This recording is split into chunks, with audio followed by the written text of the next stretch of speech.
अस्सलामुअलैकुम, आप देख रहे हैं आलिफ शोबिज़ सीक्रेट्स।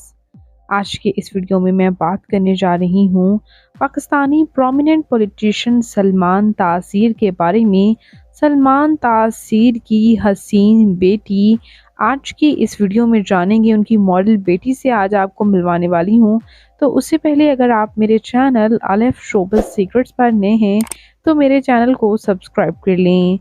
सलमान तासीर जो कि पाकिस्तानी पॉलिटिशियन थे और उनके सिक्योरिटी गार्ड की वजह से उनका इंतकाल हो गया और दिन के उजाले में ही उनको गोली का निशाना बनाया गया था।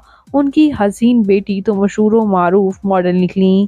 जी हाँ वीवर्स, सलमान तासीर की बेटी कोई और नहीं बल्कि शहरबानो तासीर हैं, जो कि अपने वालिद के काफ़ी क्लोज थीं और सोशल एक्टिविस्ट और फैशन इन्फ्लुएंसर भी हैं।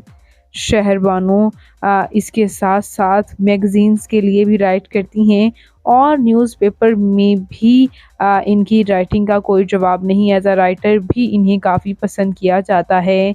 तो मशहूर व मारूफ पॉलिटिशियन पर्सन सलमान तासीर की हसीन बेटी शहरबानो तासीर आपको कैसी लगी, कमेंट्स में ज़रूर बताइएगा। और मज़ीद इंटरेस्टिंग वीडियोस के लिए मेरे चैनल आलिफ शोबिज़ सीक्रेट्स को ज़रूर सब्सक्राइब कर लें। अल्लाह ने के बाद।